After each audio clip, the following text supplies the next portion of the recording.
Welcome back, Clone Club. We are breaking down Season 5, Episode 8, Guillotines Decide. I'm Will Link.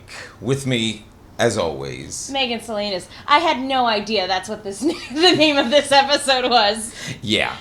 And this is the saddest episode in Orphan Black history, I would say. I mean, we've lost some characters along the way over the years, but this is the saddest, and also, it's a great episode. I mean, but we're, for, S. Do S. Yes.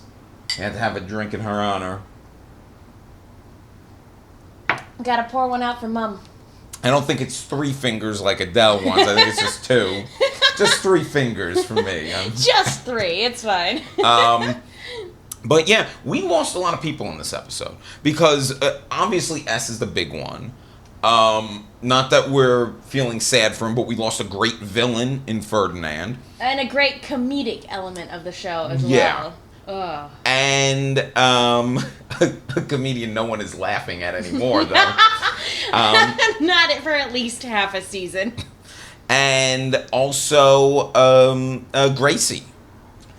Fucking hell, man. So, what is with this show? How dare you? How dare you, Orphan Black? How dare you make me care? But you know what? It's funny. This is a show that doesn't typically kill a lot of main people off. It's not a show where you sit around being like, oh my, it's not like Walking Dead or Game of Thrones, and suddenly in the last couple episodes they've decided to get a little Game of Thronesy. I will say that, this show actually impressed me when I first started watching it with how quickly it dispatched with people you think are going to be big bads. Yeah. Like, Neolution guy whose name I forget who had a tail. I thought Olivier? Yeah, I thought he was going to play a way bigger role. He get killed a couple episodes in. I was just like, whoa. So Orphan Black is no stranger to unceremoniously doing away with characters you think might have a bigger role or you think might play a bigger part on down the line or are a big threat. Actually, turns out no, they're pretty disposable. But this is different because that's kind of like the fake out villain thing of oh, you thought this person was a big bad, surprise, it's actually this person. The only other, and I know they killed Kendall last year, and that sucked. That was hard. That one was hard too because Cosima was shoved in her face. Also, Delphine is dead, even though we knew it was a lie. We knew the Delphine thing was a lie. But the other thing, the only main cast member they ever really killed was Paul. Yeah. And everyone else was always a supporting player or somebody who hadn't been there from the start. Or was a clone that obviously the show needs to, Tatiana Maslany's. That, if we lose a clone, we still have plenty of other clones. The S thing is rough, and throughout the episode, I started to see it coming when she's writing a note. She's loading the gun. She clearly has a sense of... She has a plan, yeah. Yeah, that something could go wrong. But at the same time, like I said, this is a show that I think ultimately the Sisters will all be okay. And I've always preached that on this. I feel like this will end with all of them together. But because I spent so much time thinking about the Sisters, I didn't think about the woman who raised our main sister and became a mother to all of them in a way. S. Yeah. And so it's really heartbreaking to see her go out. But let's get through this. Let's start breaking down the episode here. It starts off basically continuing where we left off last week. Rachel is bleeding to death. Yeah, jeez. She has taken out that eye, and it really shows you she had no plan beyond just getting out of Neolution at this moment. Well, she's also drunk out of her mind. You need the liquid courage to cut out your eye. By the end of this podcast, one of us is going to be missing an eye. 1, 2, 3, not me.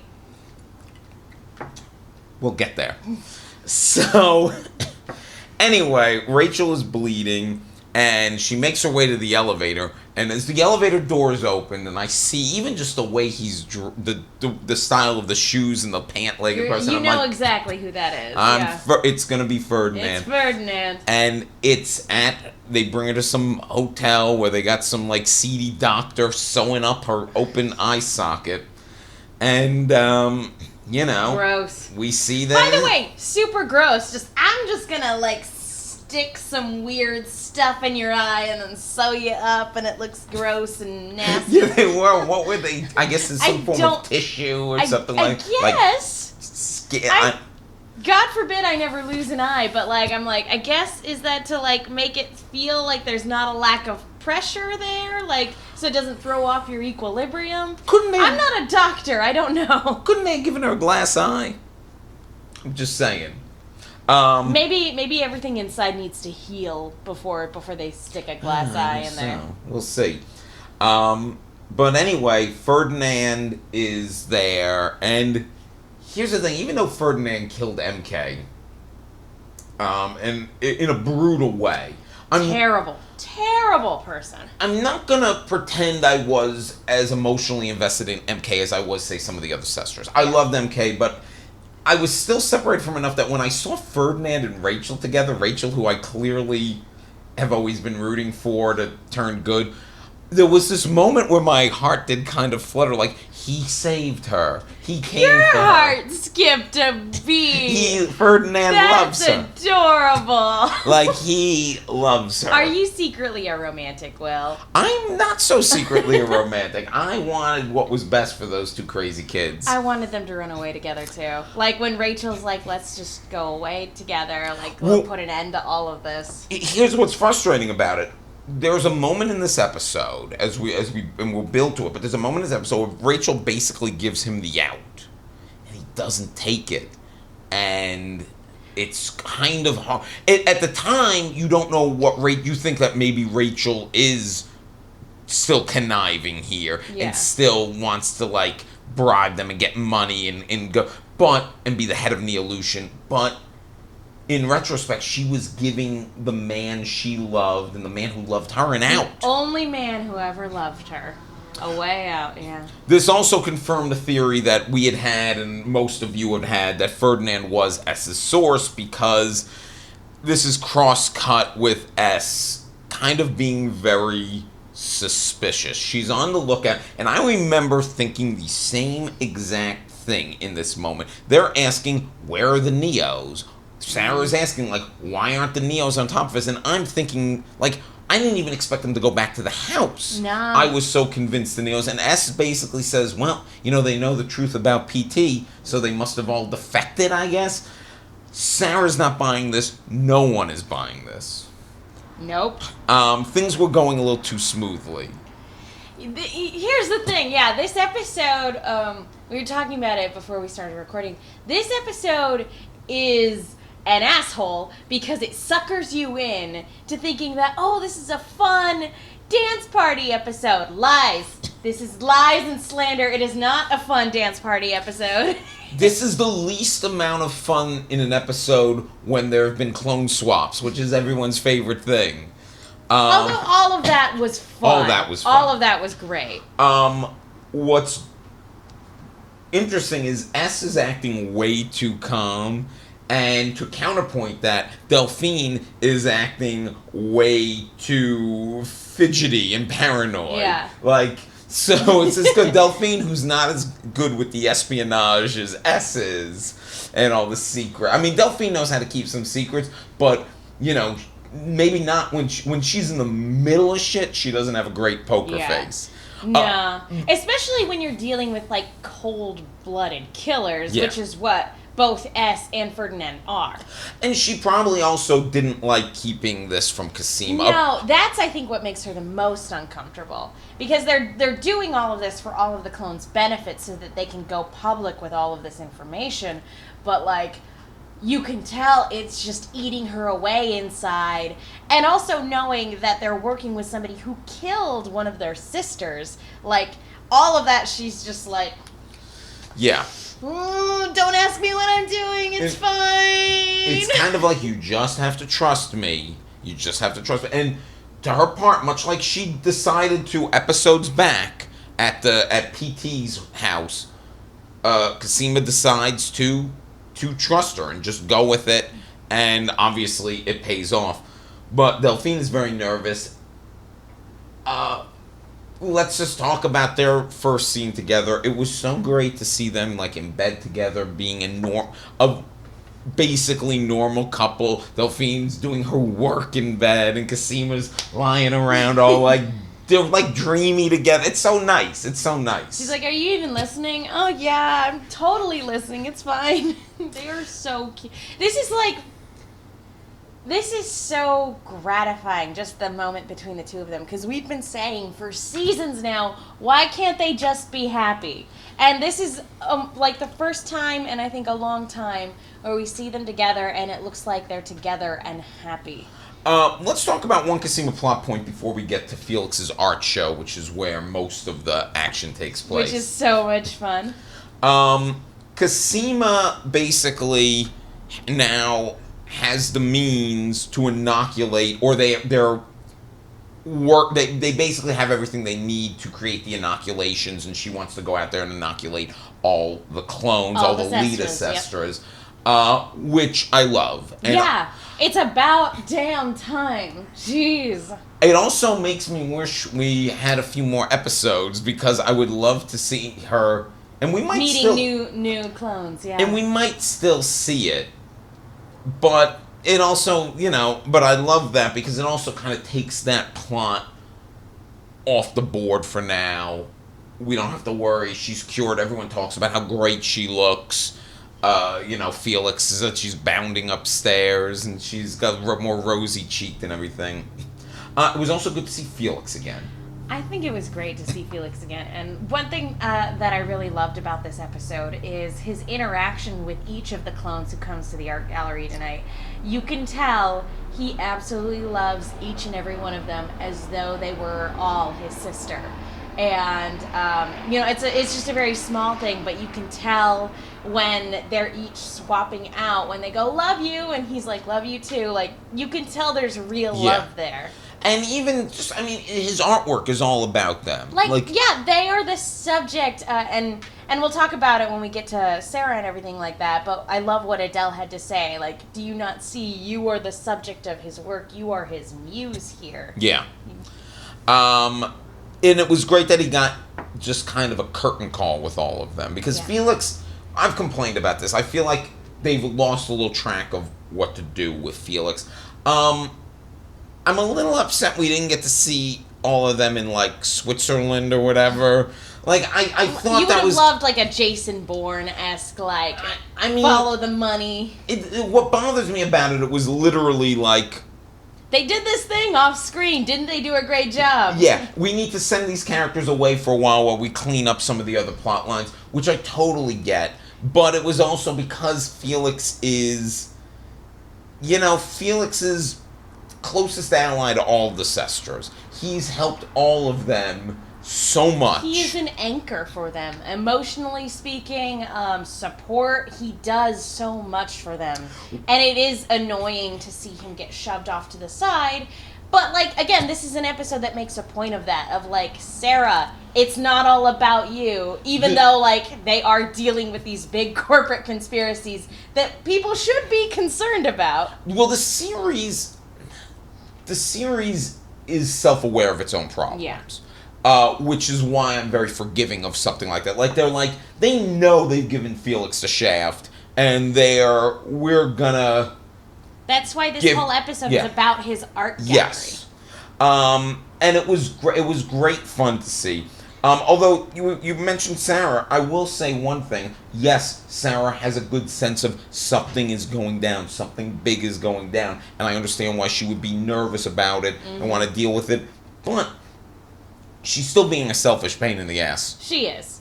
It's one thing to be like, I love you and support you, but I have a bad feeling. I'm going to be there for you anyway, but I just feel like something isn't right.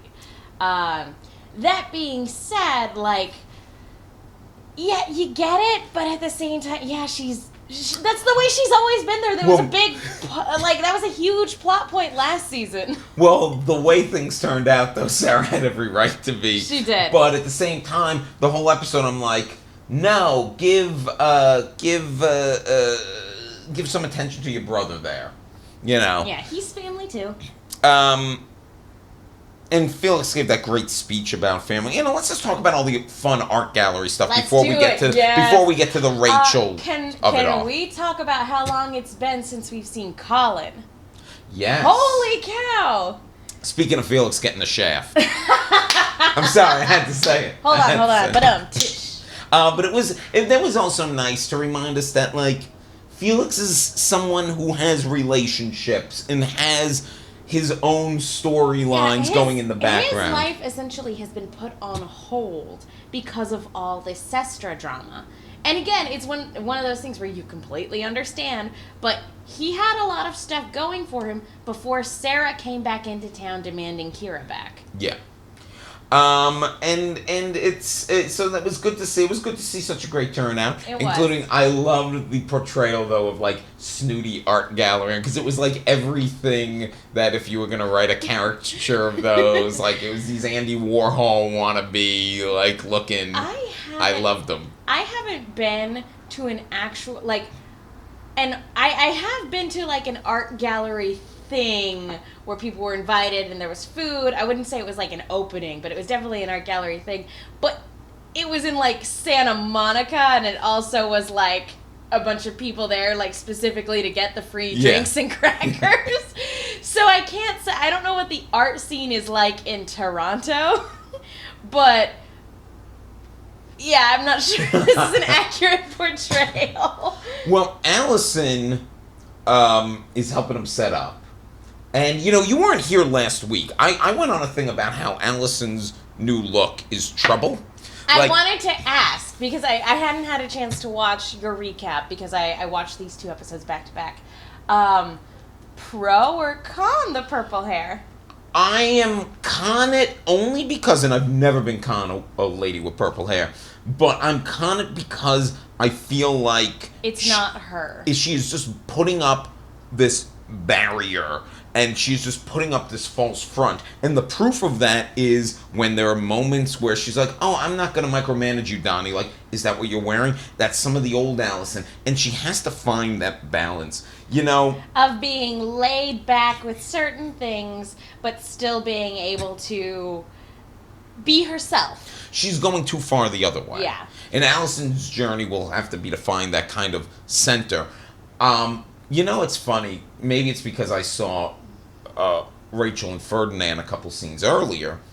But, you know, Donnie, in his own way, has some version of a BDSM relationship going on. A little bit. Tell me what to do. Yeah, because Donnie doesn't want to not have that influence. Donnie wants to be told. Like, he's like a little disappointed that, like, give me direction.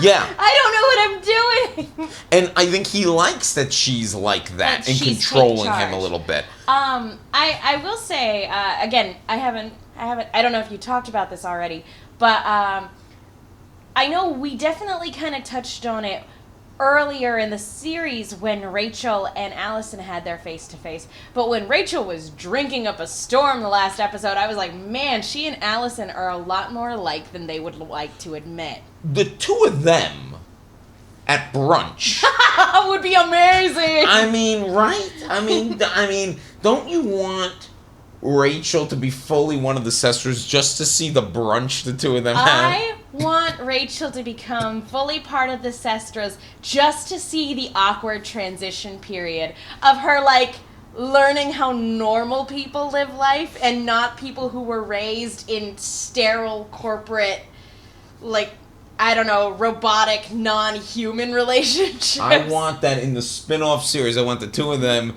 kicking back, drinking some mimosas. They have a talk show together, like Kathy Lee. They just drink mimosas and talk about stuff. But Allison also kind of comes to the rescue with this art gallery thing. Because all the Sestras want to go. Even Sarah being a pain in the ass. I mean, she wants to be there. But Allison is the one who realizes, why don't we... just become a part of this. Yeah. And it can elevate your art to the next level. And Allison, the performer, doesn't mind this at all. No. But what's so great is when they start doing the clone swaps of Cosima kind of just gets dragged into it. But Cosima, who's like the shy, like for lack of a better word, nerdy scientist type, she likes to let loose. Like when suddenly when she gets, it's like she's always the one that starts the dance party. She's always like, oh no, like I'm not going. Okay, and then she's like doing her like weird Cosima dance. Girl, like she definitely loves to let loose. She might act shy and awkward, but we all know that out of all of the Sestras, in terms of partying, it goes Sarah and then Cosima is really close behind her. But it's this funny thing of like, because she does so much of her partying, like she's always like, I don't want to go on that Tinder date like that time, and then she has a great time, like I'm just gonna stay here and play. Then they're all getting high, you know. It's all like Cosima's always like, she objects for half a second and then she's all in. Well, I want to know, because like we're not necessarily completely sure about the exact ages of all of the Sestras, right? I kind of get the impression, and maybe I'm just kind of going off on a limb here, I kind of get the impression that out of all of them, Cosima is the youngest because she was in grad school and never got to finish. She's the one that's the eternal student, but also, like, if she is the youngest, it makes sense that she's the one that's more willing to let loose at any given moment. I also just loved seeing her and Delphine at the gallery. Oh, yeah. She bought, because she owned her, they bought the thing. Like, it's just so, like, It's so cute. And for all of Cosima's, like, textbook, like, and scientific method ways, she has a lust for life. Yeah. And because of the high stakes of the series and because of her deterioration because of the disease, and because of Delphine going away, it's been a long time since we've seen that lust for life come to the surface. It comes up every now and then, but here, with her being cured and with her being with the love of her life again, like, this is Cosima at an all-time high. And then Cosima has to leave. And then Sarah comes in, the goddess of war. He dubbed her. Which, by the way, I love each of their titles. Yeah. It was perfect. And then high five. Yeah. So then Sarah comes in, and of course she's kind of begrudgingly doing all this because she's paranoid. But then she owns it too.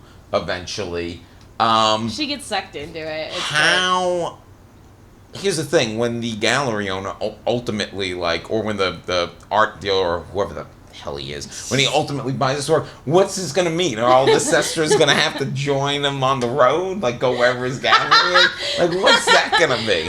Like, okay, we're going to talk to your sister about, like, taking this on tour.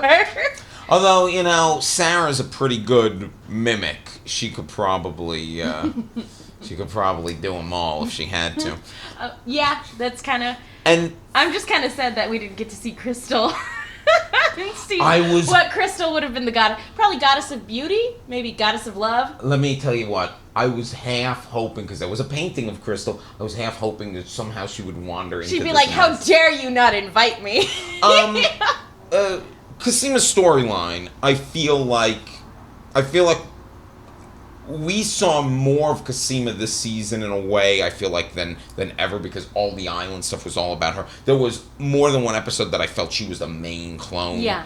I feel like Cosima in these last few episodes is probably going to take a back seat. Like, I mean, obviously we'll see her, but I think other than maybe if we see her inoculate some clones, I feel like her storyline is wrapped up. Yeah, and she found her cure. She found Delphine. There's not really much more for her to do except help administer the cure to the rest of the clones. Yes. Felix gives this wonderful speech. His galaxy of women. And S and in retrospect, it's so painful. Like, it's the kind of speech that I'm sure a lot of you in Clone Club were heartwarmed by it, but you'll go back and rewatch and you'll be and you're crying like, well, about fuck you too, show. You'll be like in tears about it, if you weren't already. So now let's talk about S's plan and Rachel. Okay. And stuff like that. Because that's, well, although the flash of the episode is the Felix Art Gallery, this is where, like... This is where the plot is really moving forward. So... Oh, wait. Before we move away from the art gallery, I do want to talk about art for a second. Oh, let's... It was just a tiny little bit, but Felix also did a painting of Beth. Yeah. And that was beautiful. It's like all the sisters will always live on in Felix's art. Yeah. And she's what started all... Talking about, like, doing away with characters very quickly. This show started with main character death, if you think about it. Yeah. And art, it's good to see art there just being part of the family. Yeah, that's always great. And not even gonna lie, there was a part of me that wanted to cut away to his daughter, Charlotte, and Kira just having a play date. Let me tell you what, that was also one of the show. The show always finds these ways to be like, well, we gotta take these pieces off the board. So they're with my ex. Okay, but yeah, I want to see the play date. I want to see the play. What do they talk about? What if they don't get along? I love the moment when Kira and Charlotte, like, Kira's like kind of like, whoa, and they're like, whoa, you're my mom. That's weird. I do, well, and also because Kira can feel all the clones too, like, that's like gotta be an emotional feedback loop. And also not to mention, like, again, Art's daughter doesn't know these kids. Like, did you ever have those play dates where your parents just stuck you with other children and they're like, have fun, kids, and you're like, I don't know them. Yeah, why do we think We're just gonna play, I guess? Okay, cool, yeah, that's poor fine. Aisha could be there with them from the island. Poor Aisha. Oh, isn't she dead? She's dead. She's dead now. She's a dead child. Yep. Sad. PT, you piece of shit. So, S and Delphine go to Rachel. Sorry to derail. Oh, no. I'm glad we got to that. They go to Rachel, and she's... And basically, we see that these... Well, at least... Yeah, basically, Siobhan was the one that brought Ferdinand in to rescue her. If it hadn't been for S, Ferdinand would not have come to save the day. And there's been this unholy alliance between them, and Rachel's just getting clued into it now, and she wants to talk to Rachel alone, and, basically, S has a lot of the evidence that could help take down the board, but what they need are the proof of the bribes and things like that, and that's the stuff Rachel has access to. Yeah. So it's like, they've got, the Sestras got the science and the proof of what they're trying to do. And the money. Yeah. And the money trap. The cash flows. Rachel's got the missing piece of the puzzle. And basically what Neolution wants to do is they want to sell curated evolution to the 1%. Basically, if you're rich, you're going to live forever, and if you're like us, you're going to die in the gutter. Yeah, while being sterilized. Sterilizing all the rest. Yeah, so it really is... Who's going to clean your toilets, assholes? Yeah, not me. Not if I'm sterile, I'm not. And that's my policy. You sterilize me, I don't clean your toilet. Nope. So, and I mean, if you take that plan further, we're getting into some Children of Men type shit. Like, this would, I think, eventually bring down the human race. It would! Yeah, Cody's a monster! So, I mean, this well, and not only that, but, like, also the 1% would live forever. This is some, like, Elysium shit. Yes. Yeah. You bring up, you brought up eugenics again recently with the plot with Cody coming back into play. And even though we knew that was kind of something, this is the most blatant proof of that's exactly what they want to do. This is what they want to do because they're evil.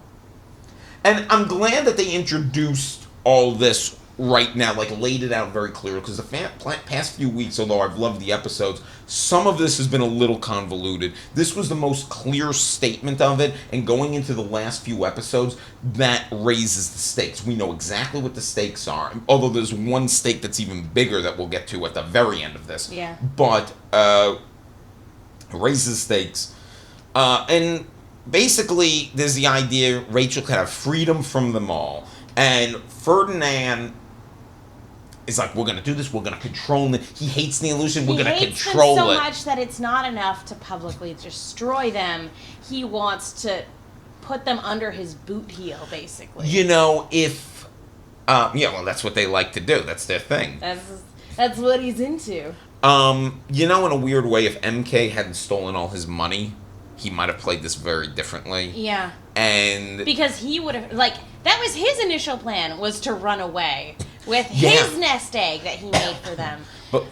I mean, look, MK had every right to do that. I mean, he is a monster. But at the same time, murdered a lot of clones and burned off half her face before murdering her. He's a bad person that we like because he's charming. Ferdinand, and while I was watching this all play out, I kept thinking, man, other than Rachel, who I have trouble considering... I know she's a villain, but I have trouble sometimes considering her a villain because I'm so on this Rachel redemption thing. Well, and also because Tatiana Maslany. But other than Rachel, Ferdinand is by far the best villain the show has ever had. He's better than Cody or any of the casters. He's better than the Prolethean guy whose name is escaping me. Better than Evie Cho. Henrik. Better than Evie Cho. Better than Evie Cho. Ferdinand has been the best, and it's because... Better than Leaky. And he's still alive. Well, not now. But he outlived quite a few of them. Ferdinand was so charming and so much fun. And James Frain is such a good actor, and he played it perfectly. He did. I had trouble picturing anybody else doing as good of a job as he did. I mean, when he popped up, I started to forget that he brutally murdered MK for a minute, because I'm like... Because he's so likable. How do you do that? How? So what ends up happening is basically he wants to do this, and Rachel gives him the out. We talked about that before. Rachel gave him an out, and she's like, "We can run away with my nest egg," which clearly also wasn't going to be enough for Ferdinand's lifestyle. Not for forever, but it would be enough to initially get away and enjoy themselves for a time.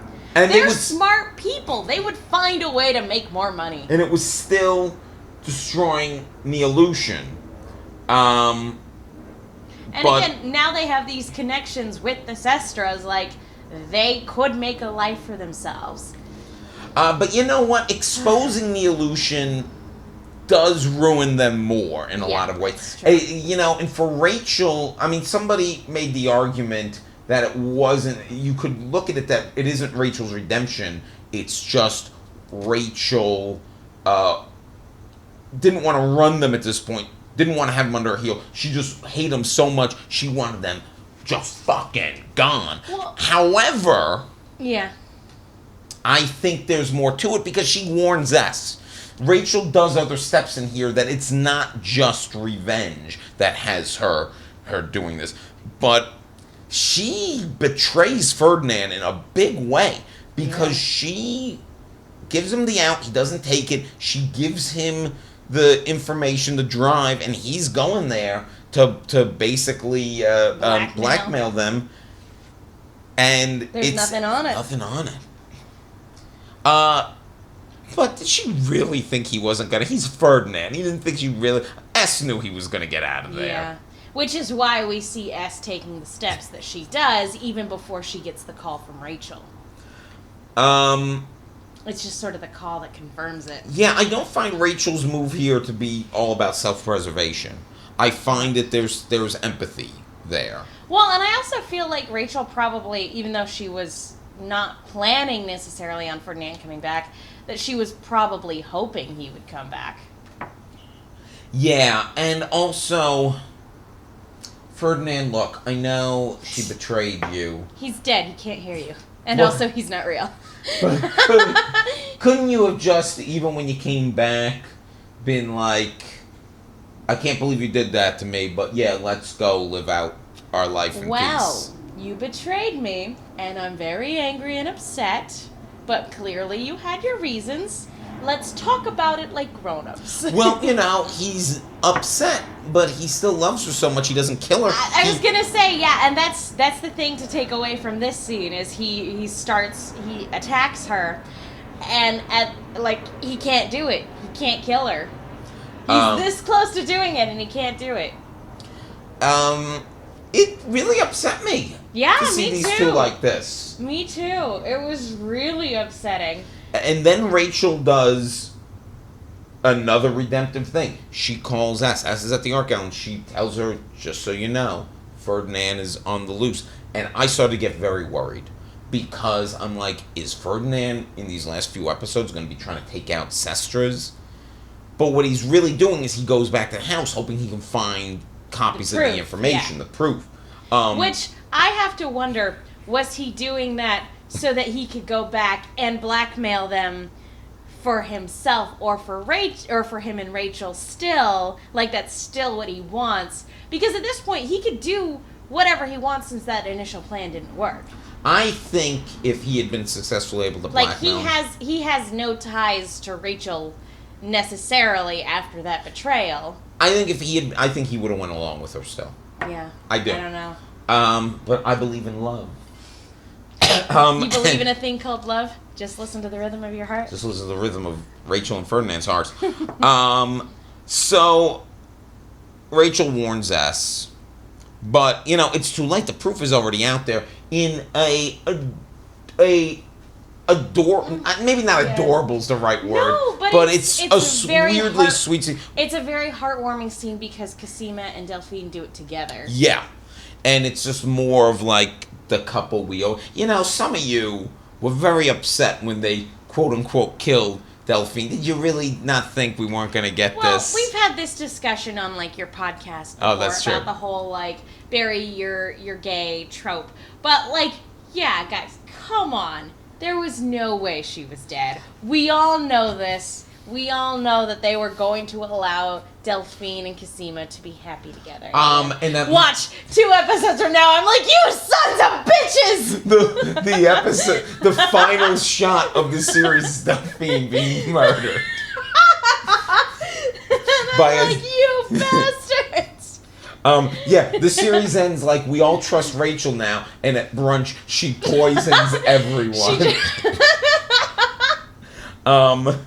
That would be awful, but amazing. The series ends with Rachel red weddinging this shit at Delphine Cosima's wedding. They all go, yeah, they're all like raising a glass at Delphine and Cosima's wedding, and all of a sudden the Rains of Castamere just start playing. They're like, isn't this that song from that TV show? Which they would all be about because, the crossbowman. Scott's got to be a big fan of Game of Thrones. Scott would be the first one to jump up and go, everybody down! Okay. So Sorry. So there's this nice moment. The proof is already out there. So when Ferdinand gets there was this, like... beautifully paced scene. Oh, the standoff was phenomenally done. And it's like you have 2 of the biggest badasses on the show. Yeah. 2 of the best killers on the show. There with guns aimed at each other. That great moment where they like go from one side of the wall to the other. Like even that moment where they both put down their gun. And the whole time I'm like, S has to kill him. Because he will go after all the Sestras. Mm-hmm. He will start taking them all out if she doesn't. And... that's why I still thought she might get out of it. And there's the moment where, he had stolen that she was being pretty sneaky there too, because she was going for her backup gun. Luckily she's got guns. And he's like, don't bother, I already have. But who thought, we should know, S probably has guns planted all over the place. Which she clearly does. So... she's like, just in case I get shot here, here, here, here, here, here, and here, I need to have guns here, here, here, here, here, here, and here. Shouldn't have those guns lying around when Kira's around, though. I bet you, she puts them out when Kira's off. Of course. On the play date. Well, she, like, in between flower arrangements. Yeah. That's when she's planting weapons. Look, it was telegraphed that she was going to die with all that stuff, but at the same time, I'm like, it's hard to believe. I didn't see it coming. And this whole season, there's been so much about her relationship with Sarah, and Sarah's just like her. And the fact that, like, a big focus of this season is on 3 generations of women. With, like, Susan, Rachel, and Kira, and, S, Sarah, and Kira, and just, like, looking at, like, these 3, the past and the present and the future. Like, there's a huge focus on all of that. And so, like, it's really shocking when S is murdered. It really is. Because, first of all, Maria Doyle Kennedy is giving Fantastic. an amazing performance. I mean, when characters die, sometimes, there's all, like, very, like this, it could be, but she does it in this very, like, calm, kind of like, because, you like, feel the life leaving her body. Like, I swear to God, I saw the light, like, go out from her eyes. Oh my God, not to skip to the end of it, but the end of it, the last shot, I mean, there's like a stillness, like I almost thought my DVR froze, like it was just like, and you feel it, and it's quiet, and it's what I imagine death is like. It's really upsetting. Yeah. Especially she, I mean, when she initially even asked for like the photo, I should have saw that she had something else up her sleeve, but I'm like, oh, like, maybe not. Maybe she just wants to look at her kids last time. It's these two professionals. And that's the thing, too, is that, like, in talking about this calmness, one, she still has a job to do, which is to take him out. But also, two, she's been dealing in death her whole life, in one way or another. Like, the road that they walk, they lose people all the time. So death is something that she's made peace with a long time ago, and you can tell that. And that to her, it's not so much losing her own life that hurts, it's leaving behind her children.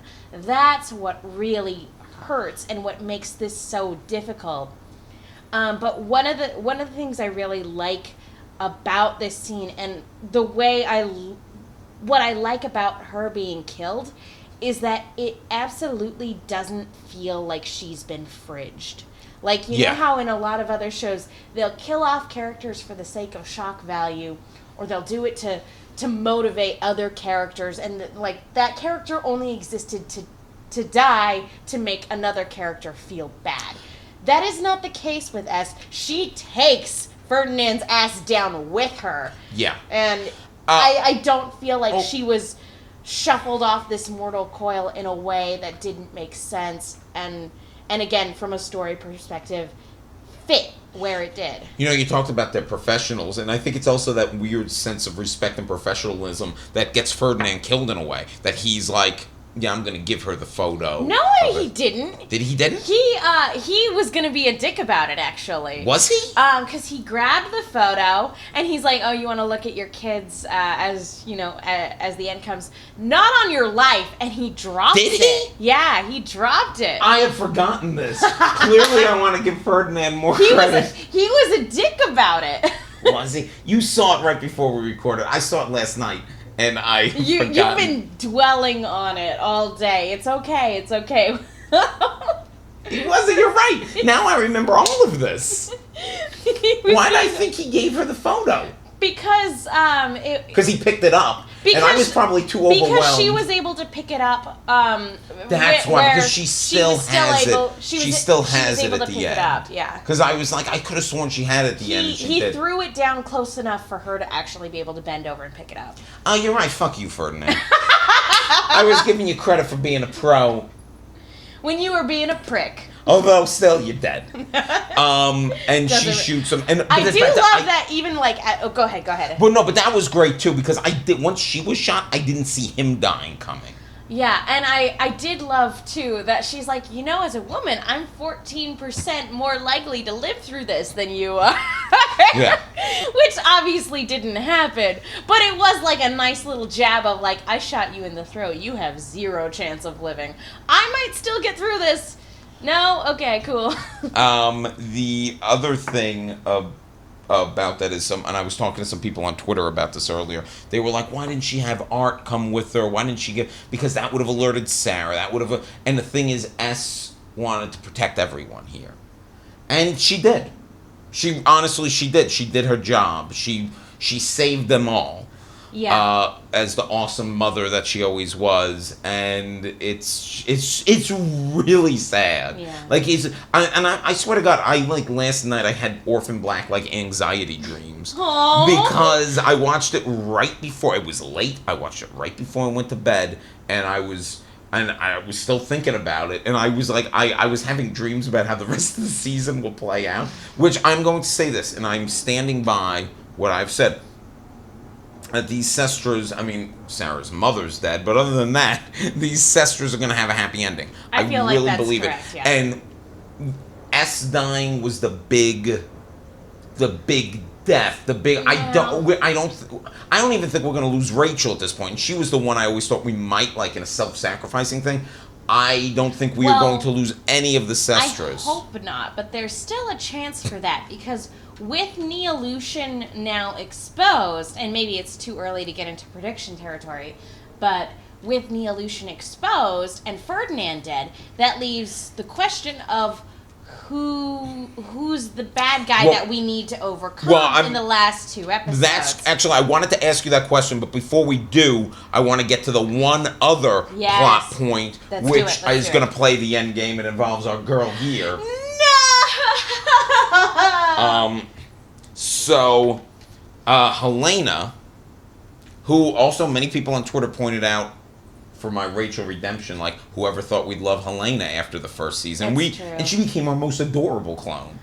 I just want her and Jesse towing to be happy and raise babies and raise miracle babies together. So there was a lot of speculation last week on the recap about what was Mark's game. Was Mark really going to betray them, or was Mark just trying to get a cure? And was Gracie trying to protect Mark, or was she actually there trying to protect Helena? Like, what was going on? And you could tell that the plan, like, Gracie changed her mind partway through. This episode answered the question with, like, almost everything was right. They were there to, like, Gracie was there to find Helena and basically rat her out to Cody to save Mark's life.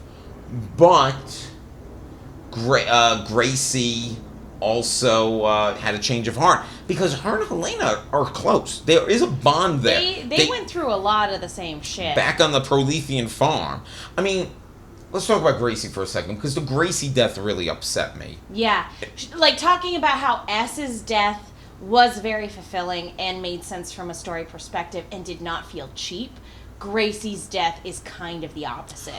Somebody had asked a question about that, and I'll look at it in a second, but basically they were bothered by that, like, it kind of felt like empty or a meaningless death.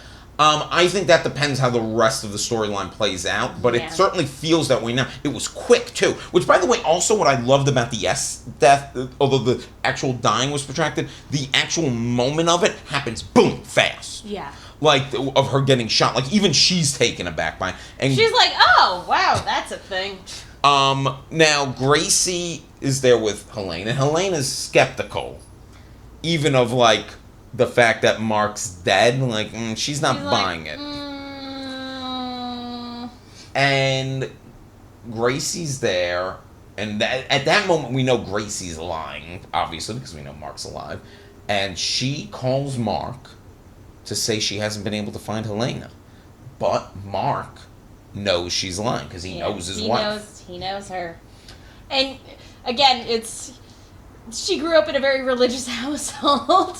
She didn't learn to lie very well. Where Mark has military background, you know. Yeah. Although he doesn't hide a poker face from Cody, but he probably That's his mom, though. Yeah, and Mark doesn't have the same feelings towards Helena. He hasn't been through those things with her, and he only cares about, I want to get well to live with my wife. So Helena finds the cell phone, finds what's going on, and calls Gracie out on it. And Gracie, basically confesses, I didn't tell them. I swear I didn't tell them. Helena believes her, but she's like, they can trace the phone. We gotta go, girl.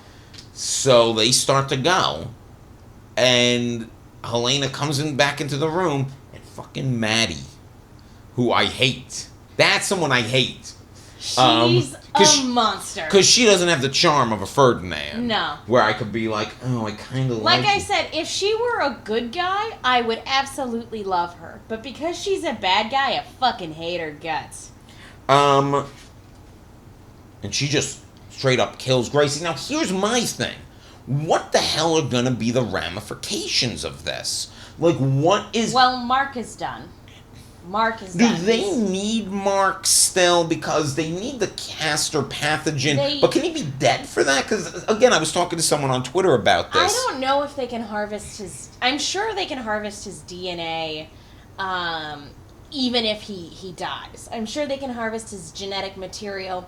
But, I mean, the thing that created the cure was Sarah's eggs and castor sperm. So they need it for everything. Yes. But they need him to make their plan work.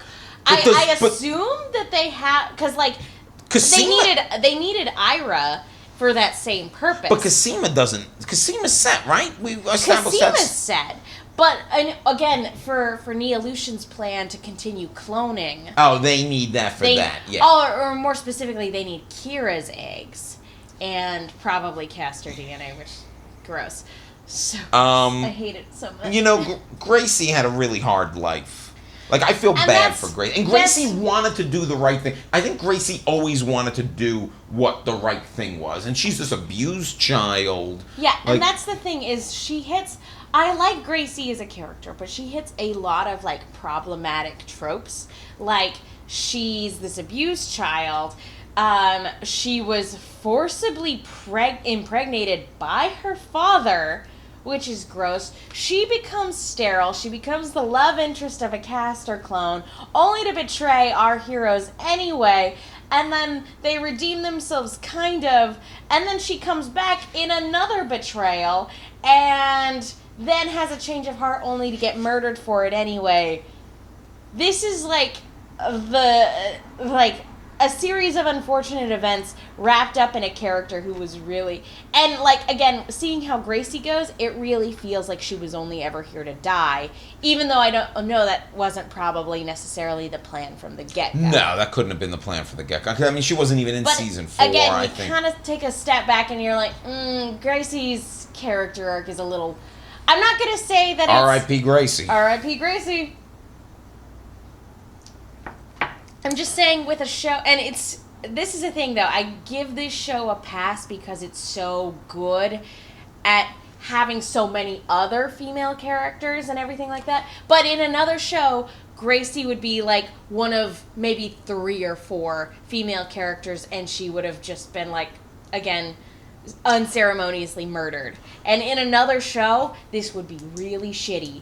This show, I'm like, it's still kind of shitty, but I let it go because there's so many other good things about this show. So Helena's kidnapped. Yeah, that's not good. Again. She's pregnant. She's always getting kidnapped.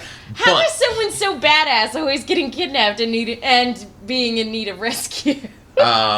She's not going to be in need of rescue much longer. No. I think she's going to... It'd be really funny if they had, like, no idea how to track her down, and she just murders her captors and just shows back up at the Hendricksons. Here's the thing, though. I hope they don't take her back to the island, because I don't want all the Sesters... Because I'm assuming the Sesters are going to have to go on a rescue mission? Well, let's get to some predictions here, because we're running a little long. I feel like the idea...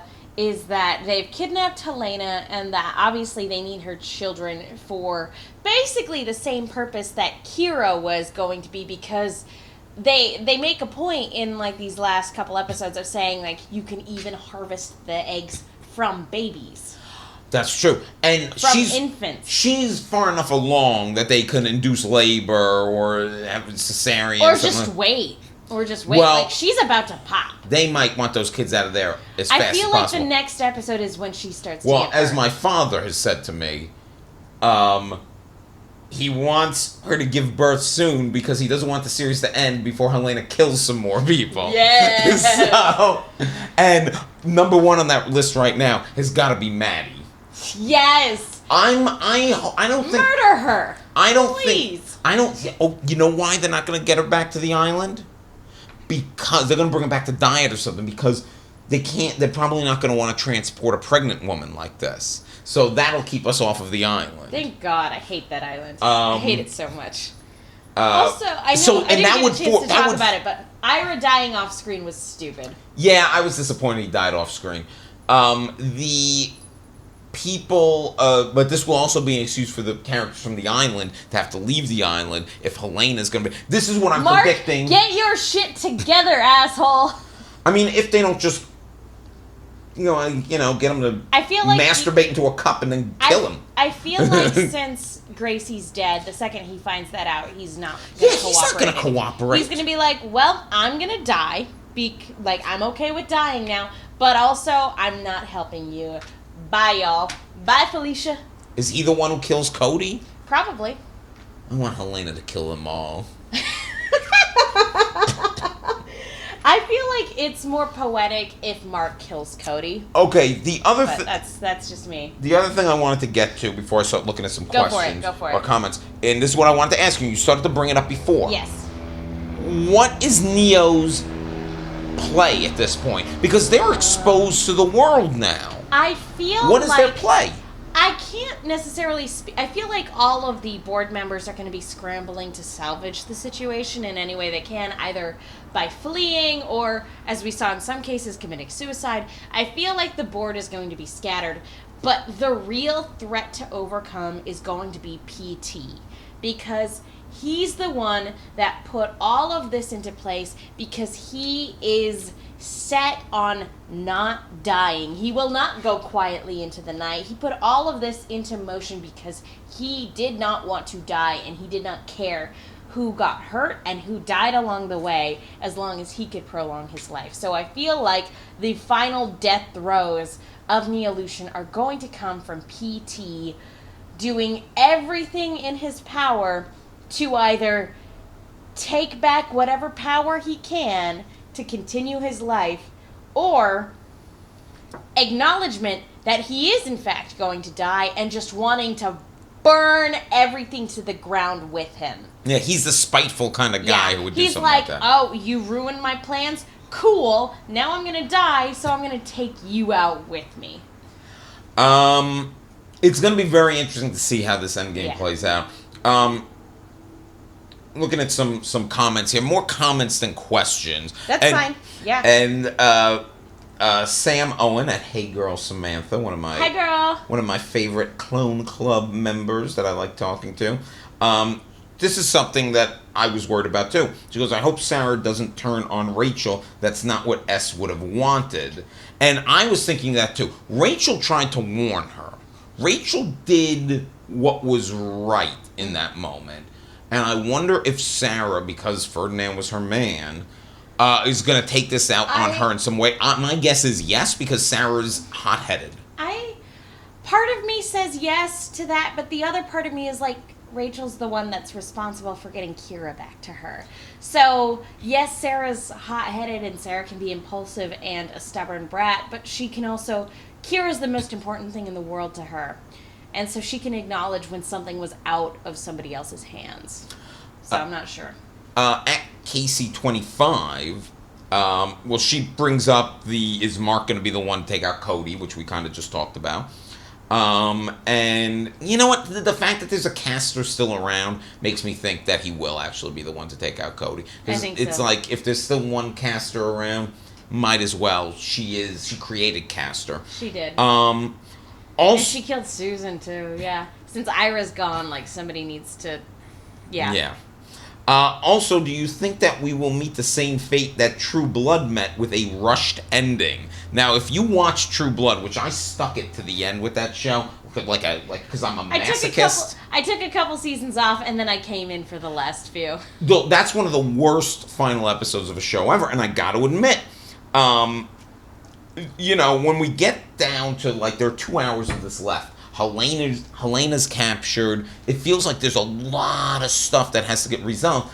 And, there's a lot of shows that I watch. I remember almost every season of 24 being like,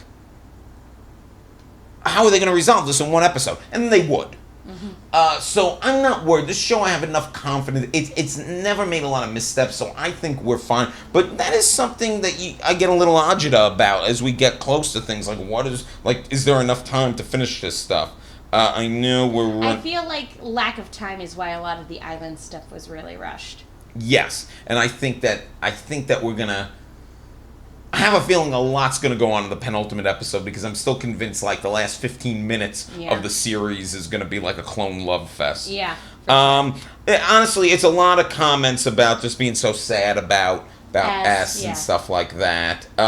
One last thing. Oh, we also kind of talk about this. Amelia, at Amelia Croft. Well, you know, you can only have so many characters. Yeah.